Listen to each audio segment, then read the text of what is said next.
15th, 2010, the day after the 16th Annual United Way Day of Caring, more than 1,000 volunteers working on 100 projects at 50 sites. And of course, the mega food drive wrapping up yesterday, bringing with it more than 5,000 pounds of food for area food banks. Much needed reminder, of course, giving doesn't have to stop just because the food drive is over. They are in pretty desperate need right now. We spoke with Melanie Files yesterday during our live broadcast from Hospice of the Panhandle, and certainly a lot of good that comes from giving food there. We've got a lot happening today. We're going to speak with folks from the Berkeley County Health Department. National Preparedness Month is happening, and they're going to talk about ways you can be prepared, not just in the big ways, you know, terrorist threats, fires, earthquakes, all that sort of act of God type stuff, but more specifically in your home, how you can prepare for good health. We're going to stay along that vein in the beginning when we talk about diabetes. Quick update on a news story, though.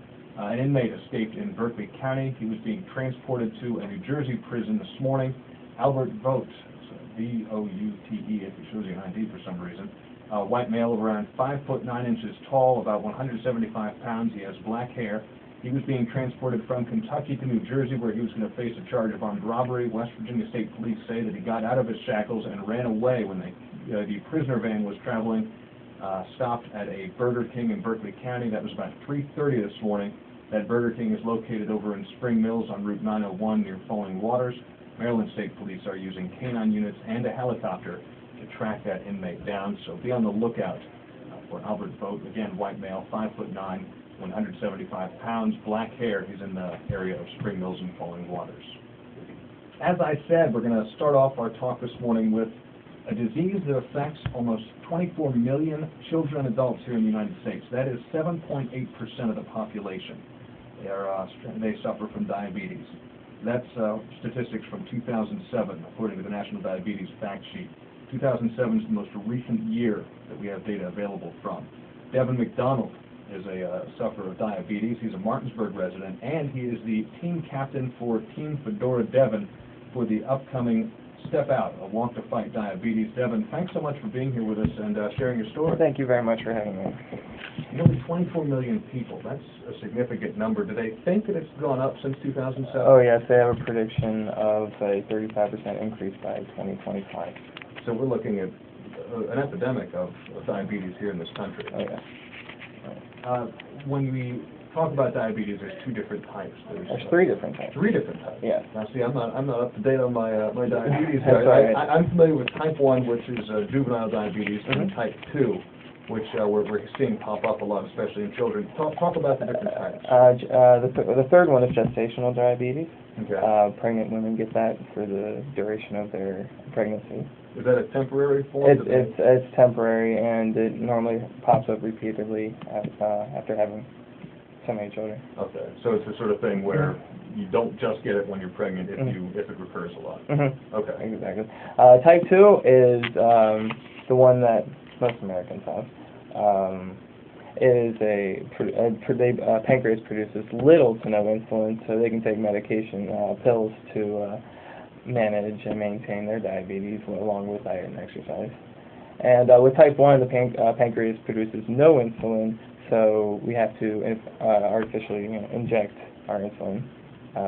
I started out with 4 times a day. I'm currently on a regimen of 2 times a day, so it's a constant battle. So Devin, you're a type 1 diabetic. Yes, I am. Yes. Now, we call, as we said, it's juvenile onset, they say, but you were just diagnosed last year. I was diagnosed November 12th of last year after going into a 3-day coma. So it caught you off guard, so to speak. Well, it's not that I was expecting it, but it did creep up on me after 80 pounds of weight loss. You're 21 or 22 I'm now? 25. 25. Okay, so you were 24 when you were diagnosed with this. Is that typical for type 1 diabetes? It's popping up now somewhat, according to people I've talked to. They contracted it in their early 20s. It wasn't normally nicknamed juvenile diabetes, but they kind of strayed away from that after more young adults contracted it. Devin, we've talked a little bit about the different types of diabetes. Juvenile onset, we don't really have a cause. Type 2, though, is caused pretty much by lifestyle. A little bit gets some heredity involved, genetics. But someone who has no predisposition can bring it on themselves. Yes, a lack of diet and exercise will definitely bring that on. Now you are, as we said, team captain of Team Fedora, Devon, for the American Diabetes Association Step Out, a Walk to Fight Diabetes. That's coming up in Frederick, Maryland on October the 10th. Tell us about the walk and how it helps. The walk, it's a signature fundraising event. It happens nationwide. There are about 160 events held across the country every year, mobilizing teams and individuals to raise money and to walk with the common goal to stop diabetes. What made you want to get involved this way as a team captain? Well, like I said, I got it in November, and first of all, I had to get rid of my fear of needles real quick. No time for that. No, daily injection. Exactly. So during one injection, the needle broke off inside my left handle, and it caused quite a mess. And at that particular point in time, I didn't think of it up until that point, and I was about 4 months into it, that maybe they have fundraisers for this. So I looked online. I Googled diabetes fundraiser, and I came across the American Diabetes Association Step Out the Walk to Fight Diabetes. And I met up with the coordinator there, and we've had a couple meetings, and she's given me a lot of pointers as to how to help raise more funds.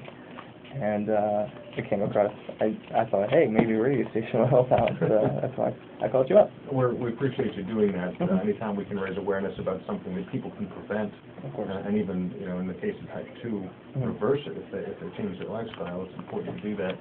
For anyone just joining us, you're listening to Panhandle Live. Devon McDonald is a Martinsburg resident and captain of Team Fedora Devon. Just starting this team, obviously, because last year you didn't participate, you didn't think of it. Are most people that participate in this walk suffering from diabetes? No, but it is almost proven that every single American in this country knows someone with diabetes, knows at least one person with diabetes. So not everyone who's affected by it, not everyone who has it is not affected by it. So I mean, most of the walkers all the walkers on my team are friends on Facebook that have gone with the struggle with me, saw me lose 80 pounds, and definitely want to see me get better, as well as all other diabetics.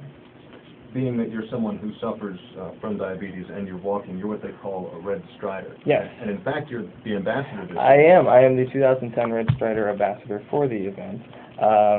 All it's allowed me to do is make a speech, which I made a speech on July 27th at Adventureland Park, USA, near Frederick, and I get to wear a hat. They give every one of the Red Striders a hat, and I'm hoping they make a red fedora. That'd be kind of cool. But yeah, it's an honor to get it. They wanted someone enthusiastic and someone who wanted someone with drive, and I definitely fit that role. I'm in this to get out of it. That's exactly what this walk is supposed to do. Not only creating awareness, maybe setting a pace for a lifestyle, come out, get some exercise. A lot of camaraderie you've found from the other folks you've encountered who have diabetes? Oh yes, I've had a lot of support from the American Diabetes Association. I get at least a personal email once a week, just pushing me along, trying to encourage me to do more to help them out and to help myself. I get a free magazine, Diabetes Forecast, and I have a lot of support, a lot of people around me that are pushing me through with this. What about resources from the ADA? Do they have a lot out there for people who are new to this? They have plenty of stuff, and WebMD and other medical websites. They definitely have a lot of information. I've learned half of what I know from the internet from respectable sources.